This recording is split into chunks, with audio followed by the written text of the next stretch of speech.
Hello, everybody, and welcome back to the Master Runeterra Squadcast. I'm your host, MonteXristo, and today I'm joined by not Shadawx's ceiling, but Shadawx himself, Yangzera, CardGamer, and Santa. Gentlemen, how's everybody doing today? Doing pretty good, pretty excited for everything upcoming with some, I guess, kind of announcements, spoilers, partial announcements. I don't know how you want to say it, about the competitive scene. And then, seasonals is always exciting. So, yeah, seasonals is definitely creeping up fast.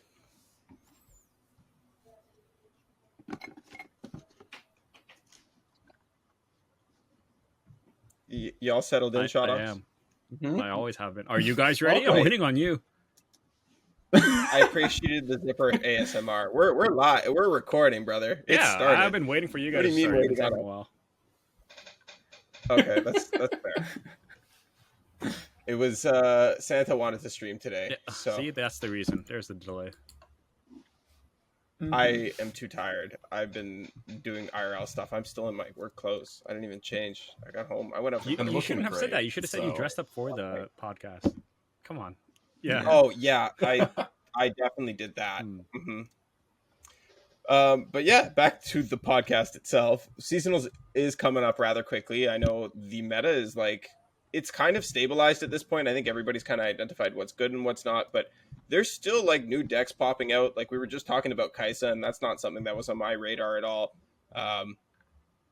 Yeah, how do you guys feel for seasonals? Do you kind of have your lineup starting already? Do you know what you're looking at? What's everybody thinking in regards to the tournament in 10 days? I have no idea. A lot of the power level feels there's certain things that are the best at what they're trying to do. But outside of that, a lot of the power level feels rather samey. So a lot of the benefit comes from being positioned well. So I'm really not sure what's the most powerful thing I want to play, and I'm not sure if I want to put myself in the SI pocket or the Shurima pocket or the proactive pocket. But I'm curious of what you guys think for seasonals right now and just lineup theory in general. I know you did a big breakdown, Yang, which I thought was pretty solid. Yeah. So that was pretty much the breakdown we did for the EU Aegis finals.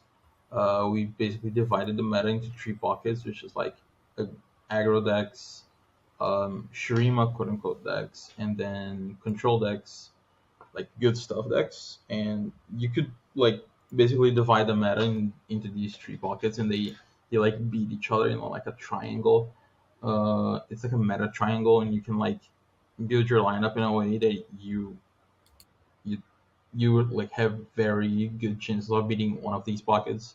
And you can't really tell what people are gonna play, because a lot of people are gonna play Field Rush and a lot of people are gonna play Ulu Jinx, and you can't really put these 2 decks in the same lineup. You have to play different pockets, and as a result of this, a lot of people are gonna play Talia Ziggs.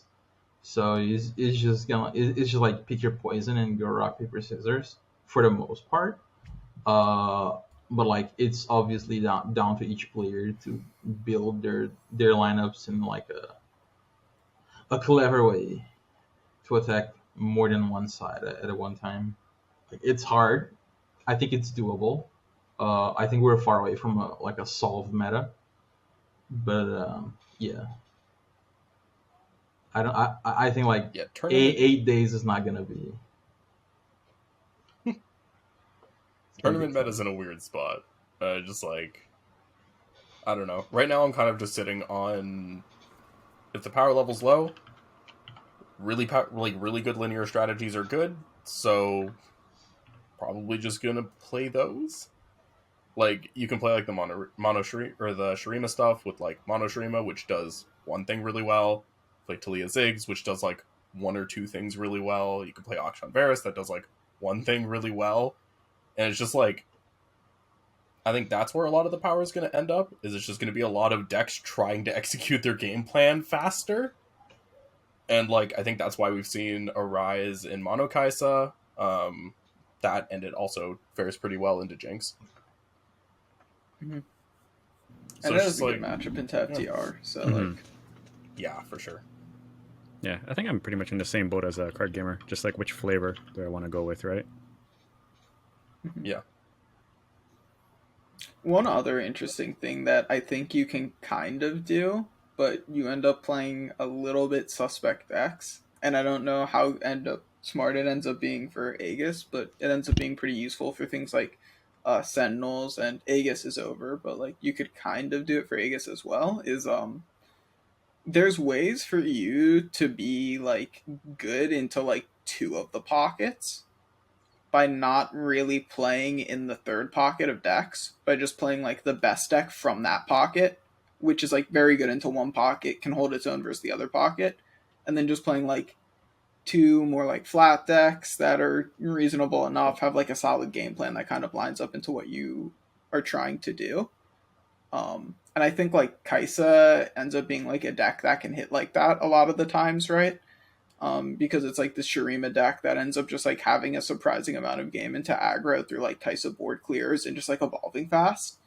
And it can provide some interesting things, but I don't know if Kai'Sa is like powerful enough to be comfortable bringing to like a seasonal open round type environment when there's just like so much jank you can hit. And that's a deck where when you're not evolving on 5 or 6, or you play 6 of them, but if you're not drawing Kai'Sa on 5 or 6, you know, things get really hard really fast. Yeah, definitely. I played I think Kai'Sa. Oh, go ahead. Yeah. No, you first. Yeah, I was just gonna say I played Kai'Sa like 1 or 2 weeks ago, and like playing Kai'Sa right after playing Aatrox feels extremely weird because like you draw Aatrox from your deck deterministically, and when you're playing Kai'Sa, you have to pay the cost to draw Kai'Sa, and it feels awful, like actually awful. Yeah, I love that they nerfed Rite of Negation and then printed both Cultists and Aatrox. Yeah. And then gave them like one of the best regions. That was sick. Yeah, that was fun. What I was gonna say though is I think that I am looking at like Talia Ziggs for sure because that's a comfort deck for me, and then I'm up in the air on the other two. Like I really like where Shurima's at, but I don't think there's like a strong enough third Shuriman deck. Varus Akshan is like fine, but I'm not huge on it. So I don't know. It's definitely a weird meta. I'm writing my lineup article right now, or I will be after we're done this recording. And like I have some lineups here that look fine, like Ziggs Talia, Echo Jinx, Varus Akshan. It's like a reasonable lineup. Plunder Kayn Aatrox, 4LW pile. This is a reasonable lineup. And then my aggro lineup is ass, so I'm not even gonna mention that right now. But like there's lots of options out there right now, and I think this makes it one of the most fun metagames. I always like when we end up in a metagame like this for tournaments because it's really fun and you kind of can play whatever you want. But at the same time, I hate it because there is objectively, on the day of, one lineup that just makes more sense than the other two. And like finding that lineup ahead of time is difficult. Yeah, I think for open rounds, it can be a little bit annoying because the field is so big. And like, even if you identify correctly, like 60% of the field is like, or like 50% of the field is one type 1 lineup as opposed to like type 2 and type 3. And you are right, like there's still so many people that you're going to run into and like can run into that just aren't bringing that lineup.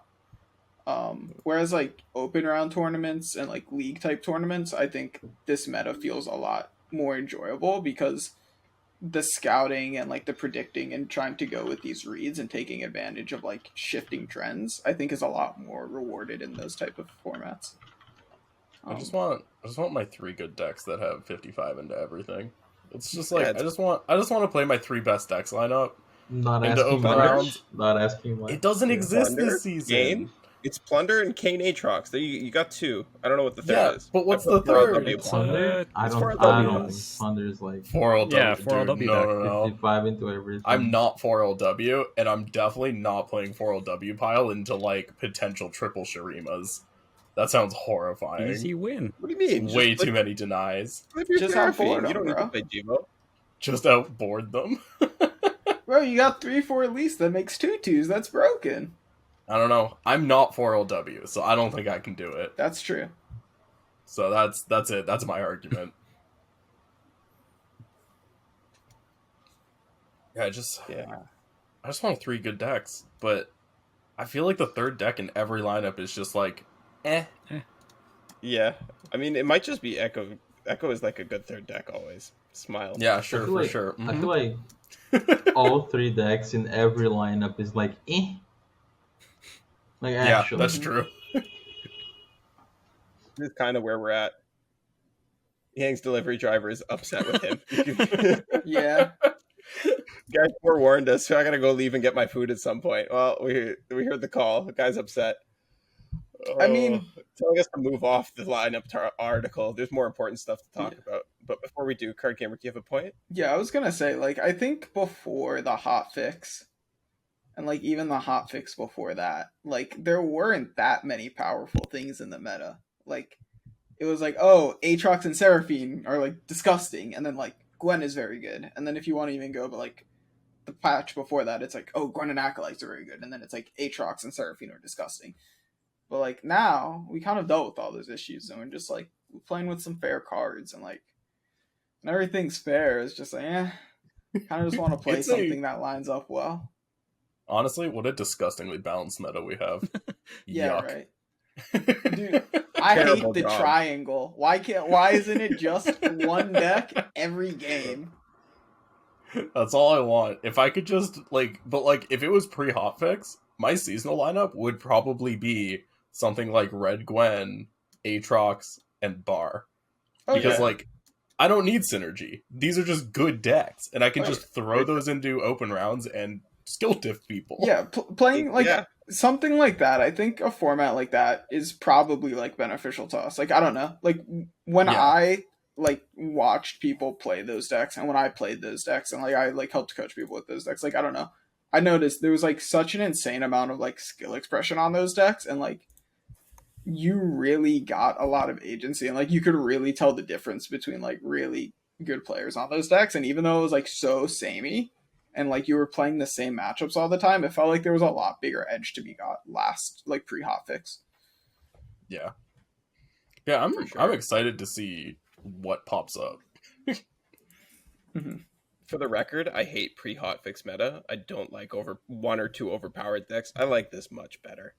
It's fine for a while, for sure, especially when it's new and exciting, and like we have big powerful deck. But if it lasts more than a month, like please move to the next one. Yeah. Prodigy, we're talking about seasonal lineups and stuff. I know you're a big Shurima simp. Do you want to run the viewers through what you're thinking? Yeah, I'm probably going to be on 3 Shurima decks this season because there are 3 good ones.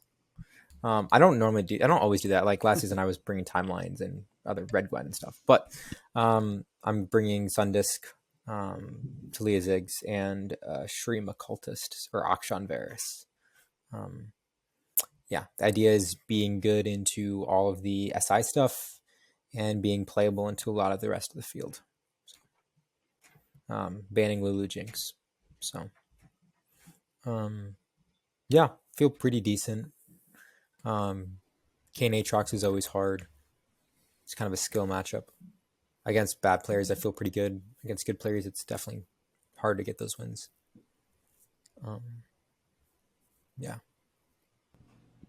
Guys, can we talk about Blue Kayn for a second? I feel like people don't pick Blue Kayn. People are allergic to Blue Kayn. Yeah. Dude, they adapted the league mentality of Red Kayn, only Kayn, and it's not true in this game. No, look, Blue Kayn kills you real fucking fast. I love Blue Kayn, dude. Look, okay, I was the Vayne Kayn guy for my team. I don't learn that deck for them, so like, trust me, Blue Kayn goes so hard. That deck it's just elusive rally, but like, what if instead of playing rally, we played a good 3-4? It's Imagine like a 3-4. The only people that never played Blue Kayn are the same people that never played Vayne Kayn properly. I don't know. It's a weird one. Trying to like figure out what situation to play Blue Kayn because like it is so much less versatile. Yeah. He is a lot worse in Aatrox Kayn. Like, the Blue Kayn spots are very rare in Aatrox Kayn. Yeah, you think so? Comparatively to other Kayn decks. Okay, I would say so. Yeah.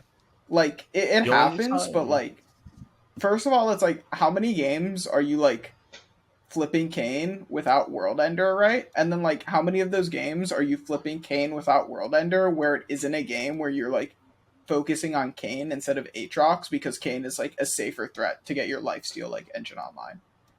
And then it's like how many of those games do they like not have elusive blockers? And then it's like now, Shadow Assassin is good. And he's very good in those games, but it's like a smaller section of games. Niche, but it has its uses for sure, right? It's just nobody likes to even consider it sometimes. Yeah. I just think it is like all the quote-unquote bad matchups for Kayn Aatrox. If you play blue Kayn instead, you suddenly have race potential.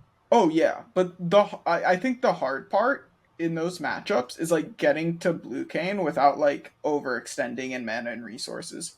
But like I do agree. It's like all of those spots, he's very good. It's just like the tricky part is getting Kayn to flip without over-investing in him. But like, he is very good in those games. I can't believe how much I shit talked that deck like the first 2 weeks, both hotfix, and now it's like probably my strongest deck of the patch. It's unbelievable. I I don't touch blue Kayn unless like I don't think I touch blue Kayn unless in Kayn Aatrox unless I'm like killing them with one Kayn swing. It's really good in the SI matchups generally because one of the biggest things it does is it really punishes like Quietus decks for using like all their Quietus on not like the Kayn weapon after Kayn flips. Disrespecting. Yeah, that's true. The side. Disgusting. Mm-hmm.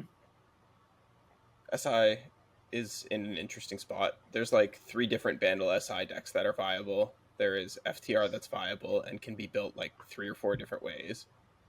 Like, okay. Can we? I want to talk about FTR for a second because I think that deck is awful. Me too. Like, it's like a huge part of the meta, and people keep playing it, but like everything it does is so slow. Or what do you mean so slow? They play like 2 10-10s on turn like 7 or 8. They play FTR on 6. Yeah, unless I have deny or they're dead because they do nothing else. Yeah, like it just like it's like you're playing the Shurima lineup. Your the whole idea of your 3 decks is having Rite of Negation for Field Rush. I've not been playing I've been scrimming like pretty much every deck in the game for the past week, and just like trying out everything, and it's just. FTR like you play into like Nora Viger and you understand how it's winning these matchups. Look, okay. You play into FTR and it's like, why aren't you guys just playing your units and hitting them in the face? Because they run like 2 Blighted Ravines. Like just if they have it, sure you're behind, but like or they're just dead. So like like bad FTR lists are bad. And, like, bad FTR lists, you will just run over them unless they draw, like, really good hands or have the cards they need, right? Like, sure. Yeah. But the thing is, like, FTR has enough cards that you can build a really good FTR list that's, like, on 6 to 8 ramp, is consistently playing FTR or board wipes on, like, turn 7, 8, right? And then, like, it's difficult to advance your game plan as aggressively as you really want to or need to clock this deck when it's just holding up all of this mana, right? It's like not that like when you're playing the Shurima decks, like it is pretty easy. I'm not gonna lie. Yeah. But when you're not playing the Shurima decks, like it gets a lot trickier, especially when like the list is built right and they play it right, because like 2 10-10s just like walls out every deck unless you're killing them for spending like all of their mana on that turn they summon 2 10-10s. I guess I feel like it does poorly into most of the meta except Jinx. And it just feels so weird that it's such a big part. Because like a lot of the meta is FTR a lot of the meta beat Aatrox. FTR does exceptionally bad into Jinx. It's I promise you the Kayn Aatrox? Yes. I promise you're only winning that matchup because, like, people just, like, they're allergic don't know how to play it. People don't know how to play decks where they're only allowed to play, like, 1 card per turn. Like, almost, like, everyone. Like, is so bad at decks where they're only allowed to play 1 card per turn. And I think this is, like, also kind of true for Kayn Aatrox. Like, a lot of people, like, give up a lot of points on Kayn Aatrox. And, like, FTR is one of those decks, man. Like, I've been winning that matchup on ladder too. Like, there's a lot of room to like exploit them and like make them waste their board wipes. And like, if you can get like your World Ender to go off, like yes, you do get around them. But like, it's just so hard to play that matchup when they play it properly. Like, I scrimmed it a lot, like, internally for, like, Aegis stuff and, like, Sentinel stuff. Like, it is not an easy matchup. Like, it was, like... What else is it beating? FTR?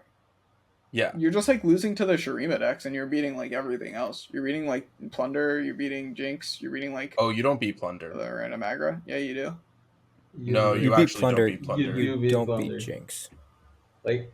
you do beat Plunder. FTR it's like close. Like it's hard if you draw a lot of speed. I'd call Plunder like a 50-50. I don't think I'd say that's particularly favored either way. I think it's 50-50. You can either like aggro them down, and if not, you can actually sedge lock them because FTR's only win con is board based. Right. So it's really funny the fact that you can sedge lock FTR, but you can. Yeah, and if you play Revna, sure. you can also outstat them. Like if you're telling me like FTR is 50, you are coping. Yeah. Like no, it's not an awful matchup for FTR. Like FTR has a lot of game, but like FTR needs, or I'm not sorry, or like Plunder has a lot of game, but like Plunder needs a lot of things to happen to win. Whereas like FTR needs to like play FTR and have vengeance, or like have a board wipe. So stats have it at 47-53 favoring that sounds FTR. Yeah, that's what I would say. But like that's a winning matchup, right? And like Plunder is like one of the better decks in the game. Like how many decks are that good into Plunder that are like actually good decks? Yeah. That's true. Plunder does have some of the best matchup spread right now. Yeah. But I think like if the agency's on the Plunder side though. Like if you get Spirits, you're already doing well. Like Spirits flips that matchup pretty hard, so that you have the agency, and then like if you play Revna, you outstat them. Don't the Prodigy. Nobody listen to Prodigy and do not put Revna in your Plunder deck, okay? Do you want to? Be I mean, I can say the same about FTR though. FTR, like almost nobody knows how to play FTR correctly, especially the people on these stats. Yeah, it's like myself included. I suck at it. Yeah, there you go. Santa's dragging it down. So I think I don't play. I think the biggest example of like people don't know how to play FTR is like maybe not the Aegis stream, but like watch other people watching Yang's gameplay of FTR versus like in Aegis.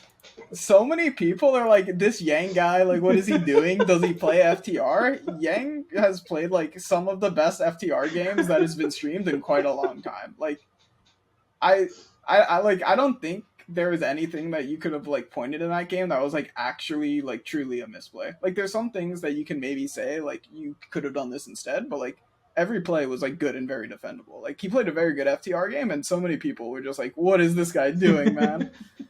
All right, that's fair. I think so like often happens when somebody plays very well. I like even myself included as a caster. I'm like, what the fuck is going on here? Why are they making these plays? And then like as the game comes together at the end stage, I'm like, okay, now that made sense, and that made sense, and that made sense, and I can draw the thread of the line. And it's like crazy how these players think of that. One of my favorite decks for that is I've been trying to learn the like cultist Varus decks a lot, and it's just like. You look like such an idiot playing the whole game because most of the game is setting up to like OTK with Varus basically. So it's just like you're doing all this like these weird ass trades and this like, why are you protecting that unit? And it's like, because I need this unit because later I need to get another strike with that unit so I can get an extra lucky find because I need the +2 attack so I can flip the Auction landmark. And it's just like, all right, man, okay. You're just like thinking like literally like 8 turns ahead because that's the only way you win with that deck. That deck is deceptively hard. Auction, it is so hard. Okay, another thing about that deck that's really cool is like the way you just talked about playing games of Auction Varus is like different from how I play games of Auction Varus, which is like also different from like how I was talking to like Hash about that deck earlier, how he plays. And I think it's just like, and I'm not like saying you're wrong, I just think it's like really cool how like flexible that deck is and like how many like different ways you can kind of try and go about getting to the same or like a very similar end game. I really like it's mid-range beatdown. I think that's kind of the wrong way to play it. I mean, it's one of those I think it's one of those like toolbox decks where you just kind of like you have a bunch of good cultist units, you have good equipment, you're manifesting a bunch of buffs, like you just are doing a bunch of pretty good things because you get to run cultists. and you just kind of eventually find a way to win, and it's really fun. It's how I always wanted to play Sivir Sean. Yeah, I've been playing it a lot against like the Kayn traps, and so you have to like apply a pressure there, and you can't just play for Varus OTK because they always have freeze. Yeah, I played a lot like Sivir Sean. If only Sivir had 15 attack and overwhelm days. Look, okay, like Varus is cool and all, but like I had a double Sivir game the other day. That was the most fun I've had in a long time. Just like double spell shield. Like yeah, okay. That's dirty. That's dirty when you do that to somebody. You guys are making me want to play this Varus Akshan deck. I wanted to test it, but like I was just content with like not testing it because I have 3 decks that I'm okay with. It's just bad until like aggro. Like that's the issue. Yeah. Like it has like a similar issue that Talia Ziggs does, but I don't think it's quite as strong as Talia Ziggs. I've not had an issue playing Talia Ziggs into aggro. Given I'm on more early game drops with the Waste Walkers and I'm more drop the bombs and shit, but like I don't think it should make that much of a difference. So like maybe it's just ladder stats again. And like we were talking about with the FTR stuff earlier. I mean, I don't even like talk about how games go on ladder anymore. Like I'll like think about games and be like, if my opponent like played properly or like did this, how would the game have gone? But like when I come to you guys and tell you opinions, like most of the times it's like stuff I've scrimmed or like watched like people in RPG scrim. Because like ladder it's very like cool, and I think this might be a good way to segue because like ladder has like become like a lot more people like coming in, and like the competitive scene is like starting to open up more, and there's a lot more players in here, which is like really cool and all, but it also creates like more situations where it's like non-games and just like a lot more inexperienced players and players making mistakes on ladder, which for players like us, where we're not perfect players, but we make less mistakes than most players, you know, like we get a little bit less out of these games and they're a little bit less competitive. But speaking of people being more competitive and playing more, who wants to talk about system changes? I mean, we can jump into ladder right away, right? So ladder's been bugged for the last... I've been saying, man. I've been saying. Yeah, no, and everyone kind of like assumed, because like that could have been just how it worked, was ladder supposed to be plus 15, minus 25, no matter what rank you are. But then there was always those like weird outliers where like you're 0 LP and you play against 1,000 LP player and then you get plus 25, and it's just like, why is that the only time it's working? To be fair, it was working as intended. They just didn't realize what they had set their MMR thresholds at. So like the way it was explained is that there is so much in the system, and you have your hidden MMR, which is what I've been telling people for literally 2 fucking years. I don't know why people didn't believe this. MMR exists. It's why it's in the game. It's in every fucking Riot game. But you have the whole system, and MMR is like you just have top and bottom MMRs, and then like when you enter at your like usually your peak MMR. So climbing is efficient at the start. But then the system recognizes that there's only so many people at this level of MMR, and there's only so many people at this MMR, and it tries to push everyone towards like the middle, right? Mm-hmm. This is how am I understanding this correctly? Just imagine a bell curve. They're trying to make a bell curve. Just imagine a bell curve. Yeah.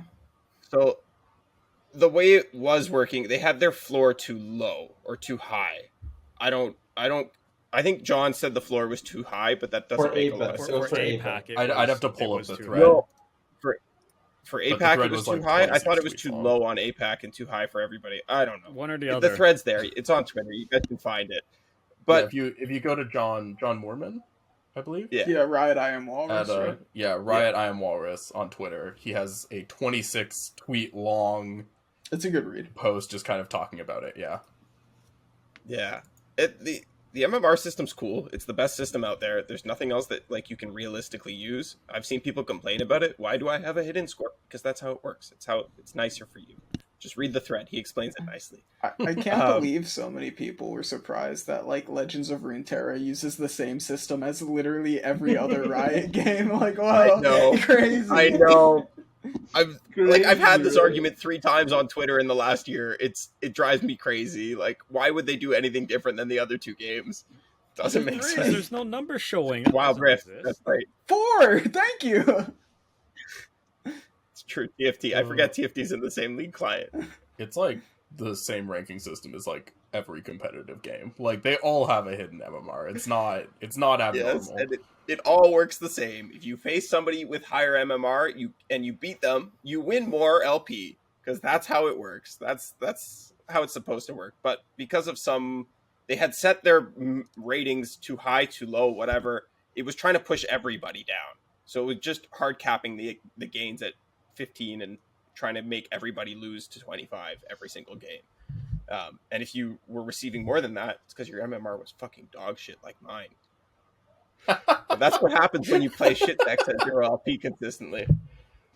Yeah, and after like also fixing it, they adjusted Apex LP, so they just did a flat minus 70% on everyone's LP. So that was a massive screenshot dub, of Kicker. That was a massive dub. And like you could see people who played like 55% win rate until 3000 LP just complaining, and it's so funny to read these, man. Yo, that's awesome. It's fine. You got your screenshot, right? You have your like 3000 LP screenshot. Just live with it. It's fine. I love the screenshot. Yo, there's something wrong with APAC. I lost 1.8k LP after a win. You can see that one.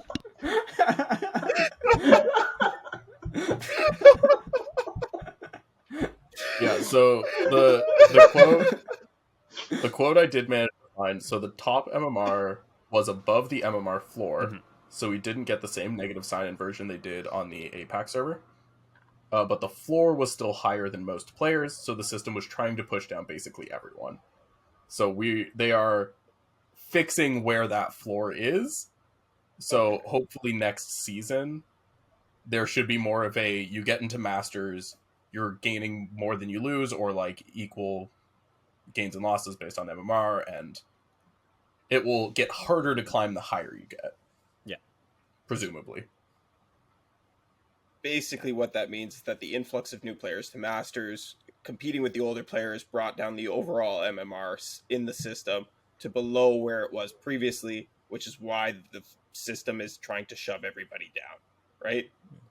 Yeah, I think that's more that's like why it happened. Okay, that's cool. I mean, I'm glad they're fixing it. Plus 15 minus 25 is pretty frustrating, especially when you have shitty MMR like I do, because I fuck around at the bottom all the time.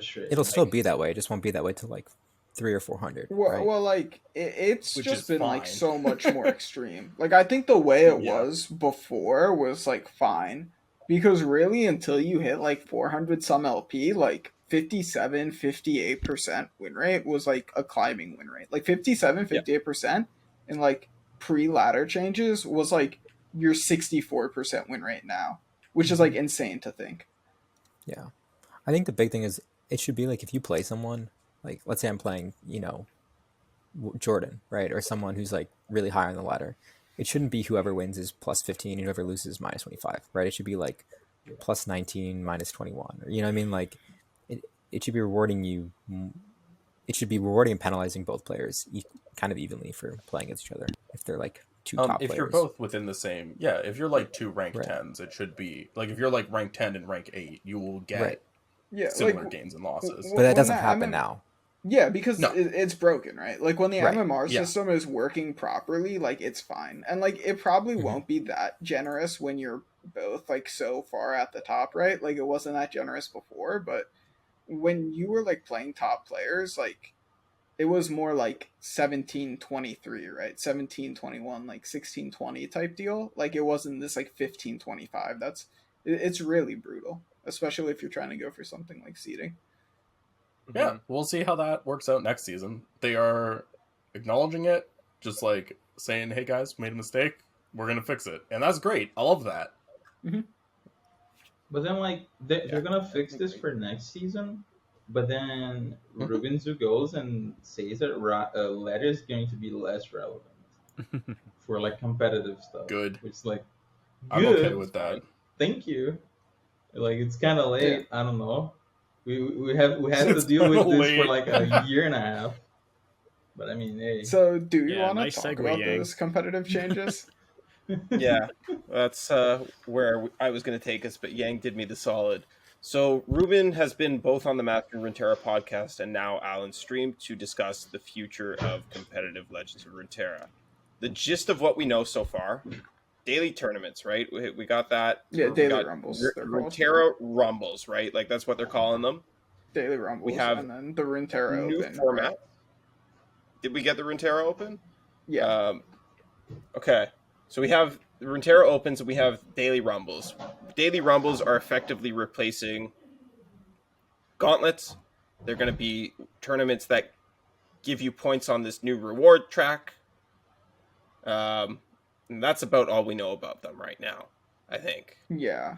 Do we know actually watch out or anything? Yeah, so, and they're gonna have like wacky formats. They're going to be varying formats, I think. They're going to be varying things. They're, like I think we know that they're going to be like kind of like gauntlets that you do like every day, and then like through winning on them you'll get like various different kinds of like rewards, and then those will like build up to something. Yeah, the parody account has a nice little, I guess, type up or summary of the interview kind of thing. Shout out the parody account. Yeah, so there's a beta season coming, which has all these new changes, which should start February 1st. And it's new types of tournament, which was the dailies and the opens we just talked about, with formats, new rewards. And the beta is not counting towards Worlds, which is also important to know. Or it's like counting less. Like the beta season doesn't count at all towards Worlds. Oh, okay. Yeah.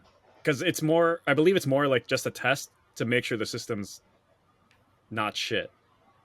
And doing what they want to do. And then this month is gonna be like a content farm. Yeah, honestly, daily tournaments, huh? Right. Yeah. Love it. Video a day, people. I expect it from you. Makes it a lot easier to make a video a day, because like make whether I win or lose, I just record the tournament run and then bam, I put some thoughts at the front, put some thoughts at the end, and then easy peasy, the opens. That's not the name of the daily ones, is it? Okay, no, that's like the monthly. So the opens are similar to seasonals, and they'll be either or formats, standard or eternal, with rewards and potential qualifications to Worlds. They're open to everybody, so there's no qualification methods required, and you get Runeterra points, which are what are going to qualify you to Worlds. This is all on the parody account threads. Yeah, it's going to be only Runeterra points or direct invites. So like, yeah, you that's probably what it seems to be.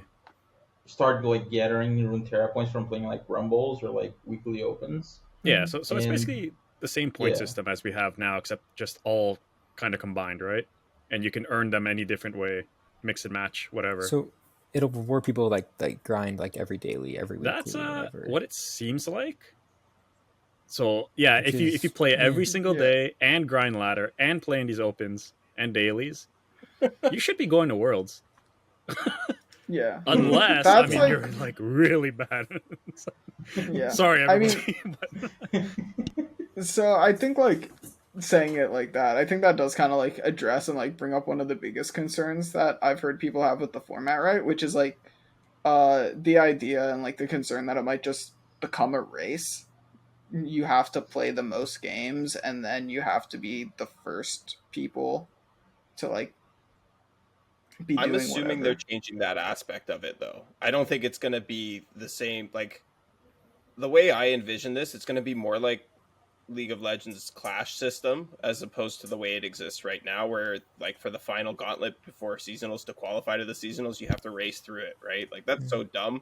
I don't think that Ruben would keep that in effect for these. Like, it doesn't make sense. My hope is that like if there's like bigger tournaments, like let's say seasonals, for example, if there's like 5 seasonals, they take your best 3 and then like, they use those for points or something like that. You know, if it's the Runeterra Rumbles on like a Saturday, they take your best 5. You know, that way you don't have to play one every week. But if you play like 5 of them, I guess you're being awarded these Runeterra points, right? So like different. I'm assuming different tournaments are going to have different quantities of Runeterra points allotted to them. I'm that's like, how you're going to. That's what I'm worried about. Is, or I guess that's what the beta season is for. But like how much weight does like each tournament and ladder put towards these points, right? Like how good is the scaling? Right. Yeah. Because like, I just feel like yeah, there should be a cap. yeah, that too, right? Like, I mean, I guess the cap would be you're qualified, you can't earn any more.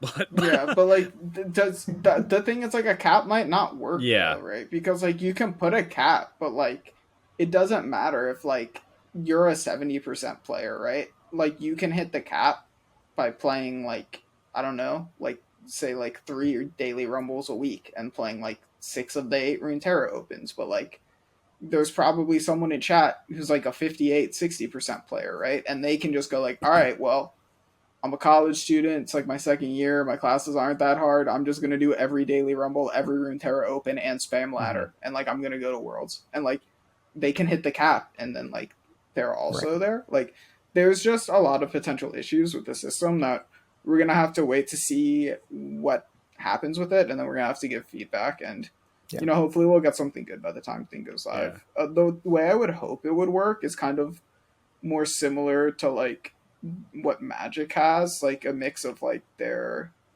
systems. Like if you've ever played their arena tournaments, I think they have a similar thing where it's like the first day you can just like sign up and play. It's kind of like flexible when you sign up. If you like do enough winning to go to the next day, you kind of like play a Swiss the next day until top whatever, and then top whatever plays out the rest of the tournament.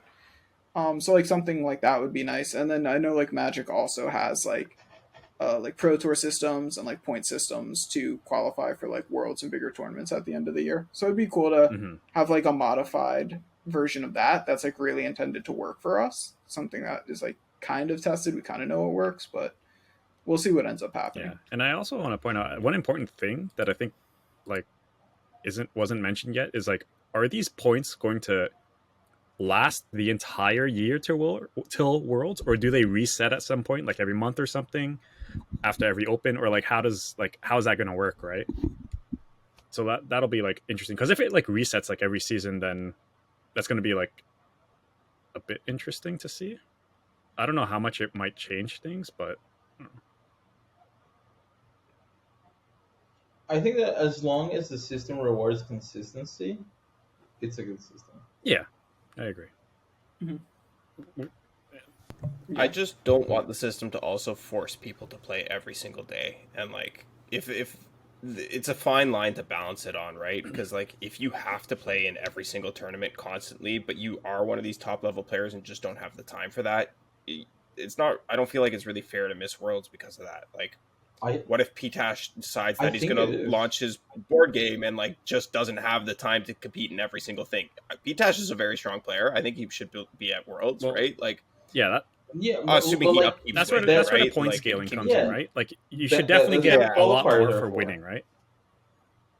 That's where like the qualifiers are for, like, right? So like, I mean, like he mentioned there more qualifiers. That's the thing. Like, it depends. Like, what exactly is like the reward for the daily rumbles? Yeah. Like, is there a cap on it? And then like, how much can you qualify from just like doing well in Runeterra opens? And like, how much work is the tiebreaker, like seasonal tiebreaker equivalent in the new system, right? Because like these are a lot of questions, or like similar to like questions that like a lot of top players that are like busy have had. Like, it would be nice if it's like I only have to play in like 5 of these or 10 of these, and then it's like I know I've capped out my points, right? If they only take your best 10, then it's a lot. Well, it gives me like a good benchmark to shoot for. I think like another way is like the main thing is how many do I get for entering versus how many do I get for winning, right? If I get like 1 for entering, it's like, okay, cool. I just enter like 1 every day, and that's 30 points, right? And if you get like 20 for winning or something, then that's where the balance comes in, right? Like, that's what the beta season is going to be for, to see how quickly players accumulate these points, or how hard it is, right? Like, you don't want it at either end of the spectrum, right? Because I think it should be pretty hard. Because it's like, I think you should get like points for winning and getting second, and then I maybe a couple. I Points agree. For fourth. Like slightly more towards you have to win these daily rumbles instead of just maybe winning the first round and then like getting like out for each one, right? So that's what. Yeah, we'll see how they do it all, balance it all. Yeah.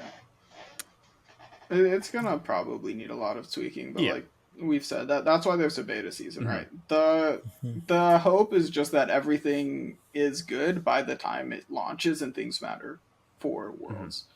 Because I think unless the system just like straight up doesn't work and is bad and a mess, which I don't think it will be. Like I'd expect issues, but I don't think that'll be the case. I think it will be fun and like we'll get a lot of cool content and interesting things to do with the game for the first couple of months, and then hopefully everything's good to go by the time it starts to matter for like the competitive circuit. I think that's pretty much covers like what's coming, right? There was the one other bit of news, which was Aragorn is immediately invited back. So on Alan's for stream, 2023 it was announced Worlds. to give Aragorn a direct path to Worlds. It's like the World's like finals. Yeah, final. So, it doesn't, we don't like, won't have to play in any qualifiers. Yeah, we don't know exactly what that entails, right? But I assume by finals is like top 16 or something. He's not right to like. So we'll have to see champion, like what that entails, because Worlds is also like changing its format, right? But we don't know to what yet. Yeah. It's probably just gonna be it's gonna be more players, right? Yeah. That's all we know is it's more inclusive, right? And he wanted to promote like inclusivity. Anyways, more inclusive. Yeah, that's what I said. Yeah. He was very vocal about like wanting players to become part of the competitive community. Yeah. Awesome. Yeah. I love that. And aside from that, we got another little bit about their balance changes. They have more planned in 2023. They're more willing to hotfix, and Eternal will have like specific changes for itself, which I think it was talked about like before, but it's just mentioned again now. So I like the bit where they say devs don't like to hotfix the game due to lack of clarity, as there's no documentation of changes until the next available patch notes. Just push a news article out. Is it really that hard? Forehead. I'll do it for you. I'll do it for free. You're posting them on Twitter. Copy paste, shove it. Like I don't know. I don't know. That's maybe just more of an internal that, issue with I don't know what, but it's like it seems really simple, right? Yeah.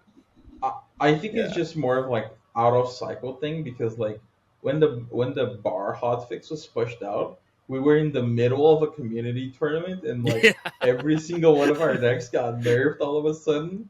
It was like really awful, but I mean, it happens. I don't know what's worse, that or like playing a ladder game and winning and losing 1.8 KLP. But imagine being able to say that. Like that's kind of sick. They could do the TFT thing where they just post hotfix will be out tomorrow sometime, and then community tournaments can like do like push back, right? Like if they give a little bit of warning, because Mortdog gives warning all the time. I follow the man on Twitter. Like he gives their community warning, like hotfix is coming, look out for it, and they hotfix regularly. I don't know. I don't think it's a big issue to hotfix. I think it's like even if it's not documented, you could have it pop up in client. Like we have that big thing that pops up and just shows the same screen every single time. Why not just change that screen? One thing I will say, and I think Ruben mentioned it like before, and I think he mentioned it when he was like doing his appearances this time too, is like Runeterra like isn't that big of a team, and like whenever someone's like doing something, it takes away from something else. So like I get what you mean, but like also like it is kind of silly to like have someone push out a hey, we did these patch notes, and like have Ruben like making the time to like do community outreach like that when they could just be like doing stuff that matters a little bit more, because like there's a lot to be done with this game, which is like because there's like a lot of like it's like a very promising game, and like we all love this game, and like there's a lot more that can be done, but like there's a lot to do, right? And stuff like that isn't the most impactful. Okay, so like you guys remember? I just don't like that you're using that. Sorry, Yang, go ahead, and then I'll talk. So like, you guys remember that one seasonal that had the disconnect bug where everyone got disconnected, and then we got like the big red dot on the main menu saying like they were looking into fixing the coin shop. Like you could just make the big red dot saying there's gonna be a hotfix in 2 hours. Like I don't think it's that hard, but if it is, just don't, I guess. I fully recognize I'm being a whiny bitch. I just don't think that they should let those. I don't think they should let that limit them from balancing the game when balance is required, which it seems like they're not going to. Mhm. But we've heard that before, and there has definitely been a change. They've been more consistent with the patches lately. The patches have been bigger. Like, we have gotten a couple hot fixes over the last year, which were unheard of previously. So, like, we definitely see a progression in their desire to keep the game balanced and, like, their intent to ensure that it is balanced. But I just, like, it's when they say stuff like that, it's like, okay, we're going to restrict balance because we're worried that it's not going to be super clear. And, like, I hear you, I get it, but, like, just give it to us. Just we need balance sometimes. Just balance the game. I mean, I was surprised we got a hotfix at the start of the year, so I expected we were waiting until the Acolyte waiting patch before seasonals. Until today. Yeah, pretty much. Yeah, that's what I was expecting. Yeah. Oh, one other thing that I don't know if it was good or bad, but like during Alan's interview with Ruben, he kept like anytime he was asked about rotation, he said, "I can't say when or what it contains," and then he started talking about it a bit. And he always referred to the February 1st patch as a balance patch. So I'm wondering if rotation or new cards are coming with February 1st. I think rotation It's probably is going to be in being pushed March. back. It's probably going to be in March. I think it's fine that they're pushing rotation back because there were a lot of questions about it still. People weren't really, myself included, weren't really on board with it. Like, and if they're playtesting all this other new stuff, we don't need to throw rotation into the mix, right? Yeah. I don't know, man. I mean, I don't know what we get, but I'd imagine we get one of rotation or new cards February 1st. And I mean, if we don't start seeing new cards in a week or so, I guess it's rotation. What if they do like half and half? Yeah, they could That's do the that. dream. They could do like Let's a do it. small. They half What rotate. if they don't do anything? Yeah, what if they just kill the game? What if they just do that?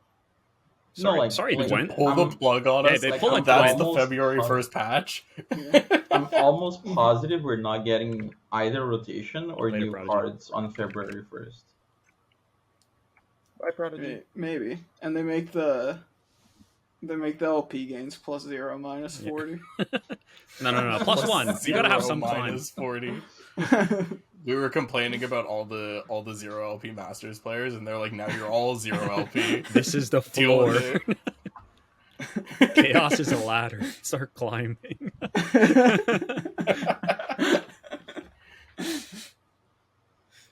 Yeah, I'm optimistic. I'm excited, too. I'm a little sad that I think our limited format's going to be pushed back more because all the other stuff is being he did pushed talk back. about that too, right? Like, it's kind of on the back burner for now, right? While this is all Yeah, getting it's sorted. coming eventually. Yeah.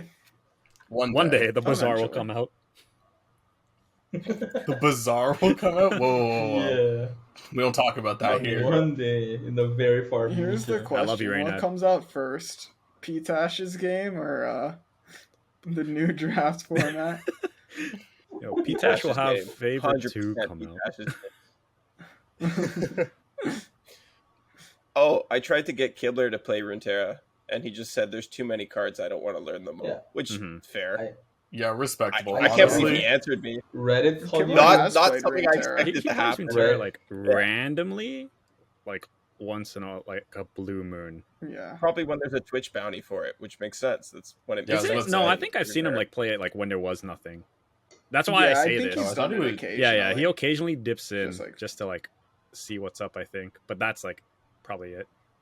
I wonder. I think I he just don't did think he like a wants to learn a Twitch new card Rivals game. yeah, too. yeah. I wonder if he Yeah. dipped in once during like bar format. He's like, oh, there's too many random cards. Fuck this. I think he played Maybe. the game Goes a back bit to when Hearthstone. Shyvana came out and when Shyvana got buffed because he was like the Yeah, Dragons guy. When in Dragons Magic. came out, he definitely played a lot more. Yeah. I just can't believe Reddit took his reply to me and turned it into Kibler hates the game, stop being whiny fucks. The man said nothing about the quality of the game. He just said he didn't want to put the time in to learn the card pool. I don't know how that turns into he hates the game but is too professional to trash talk it I mean, publicly. The average What? community member doesn't have good average analytical game. skills. The average No? Reddit for. Be careful. Yeah. Be careful what you're saying. Yeah. Those I are our also like beautiful how they listeners. call you I love you, listeners. MonteXristo. Like MonteXristo, I don't know. Wait, you're streaming, right, Santa? I love you, chat. Yeah. That was There you fun. go. There you go. I love all of our viewers Yeah. if they don't go on Reddit. I love all our viewers who like and subscribe to this channel. I mostly like Twitch chat viewers because they also don't like Reddit users. Yeah. It's pretty much Oh yeah, it. speaking of Reddit users, when the competitive stuff hits like live, I think it's actually important that we do become Reddit users because like Yeah. they're like the Runeterra devs and people like really do care about like what Reddit thinks. Yeah. So it's I mean, probably important to share. your Reddit Reddit opinion is there. either it's a coin toss to like a person's perspective.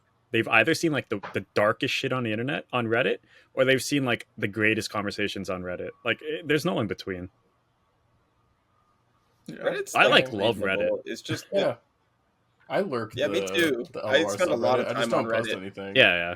I just don't like our subreddit. Our subreddit is usually like show filled videos. with very low quality okay. posts. There's worse. And Alright, interesting so like questions. Gamer There are worse subreddit. Oh, I God, think the the gaming Runeterra subreddit? subreddit is like I think the Runeterra subreddit is medium quality posts on the weekends because that's when I go to see the memes. Oh, there's the Because that's prime what time. There a lot, and like it's extremely low quality comments. Like I cannot fathom how bad these comments are. Like the replies are always a fucking cesspool, man. I don't get it. I don't get it. Yeah. The game is perpetually dying, and Riot doesn't care about us at all. That's why they're pouring all this new investment into us. Yeah. Right. And if you've Yeah, it's fine. Just Yeah. you just have to read it like a dark comedy. Yeah. And then it becomes really, really fun. yeah, pretty much. Like that's like if you approach Reddit like a dark comedy, it's a great place to be. I mean, that's true. Everyone on Reddit does think they're like the Joker, Yeah. or like That makes or sense. like Patrick Bateman. I'm the like, Joker, babe. It's not that far off. Oh boy.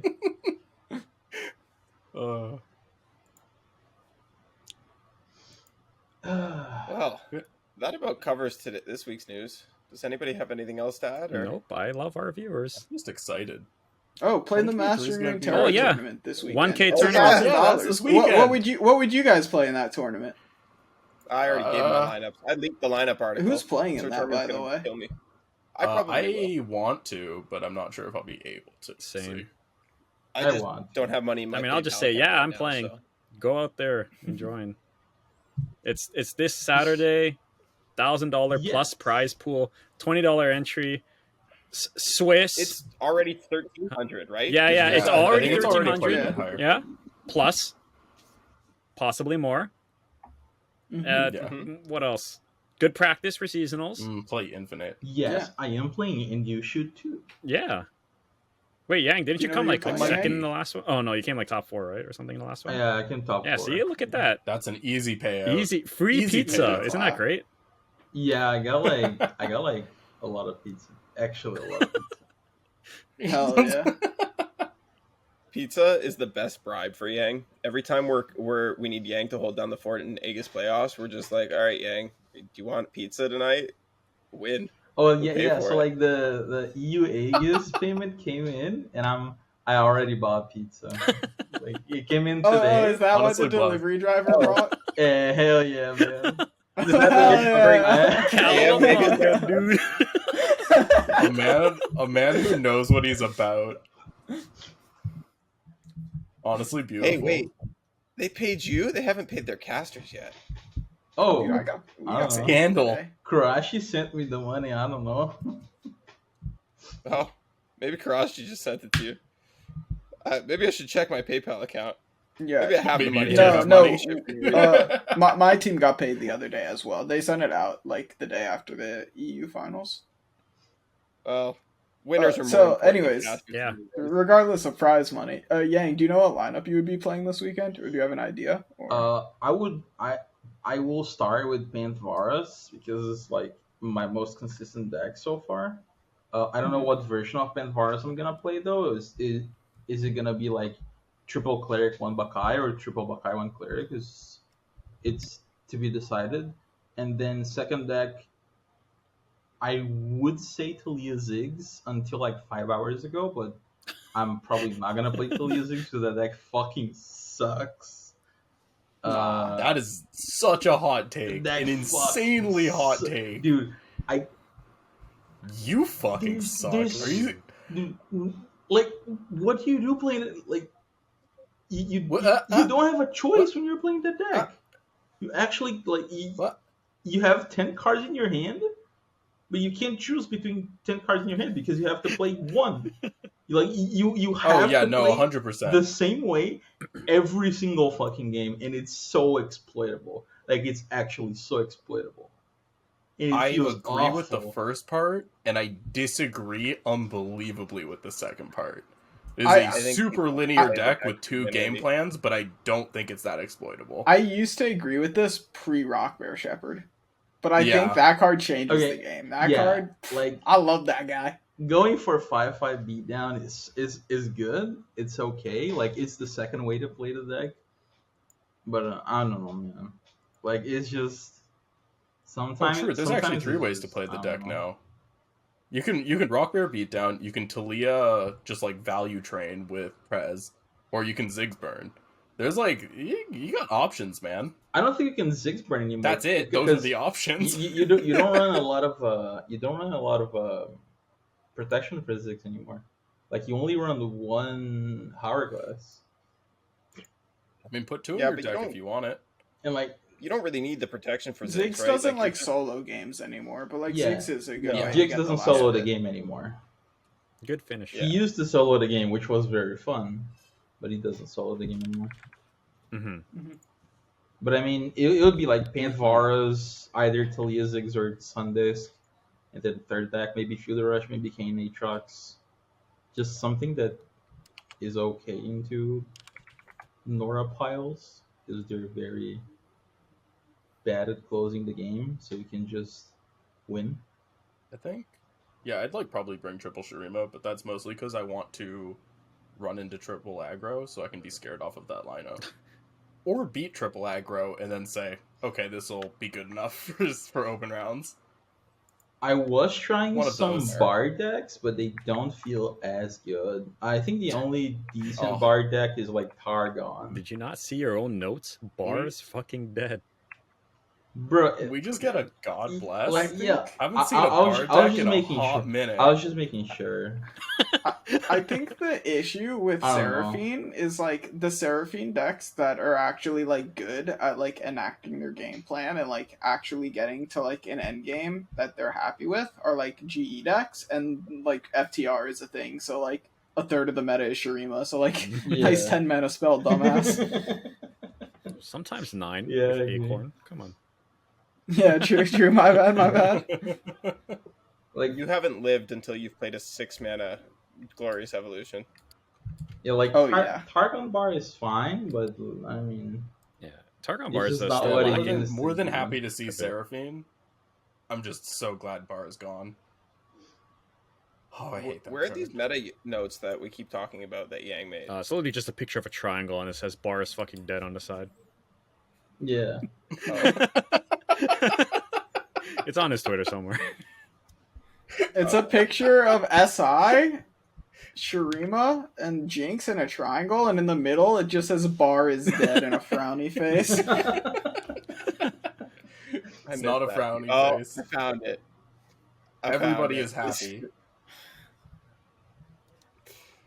This is awesome. But yeah, if you guys can, make sure you make it out to the tournament this Saturday. And then next one is next weekend seasonals, right? I think. Yep. Yeah. Okay, bye.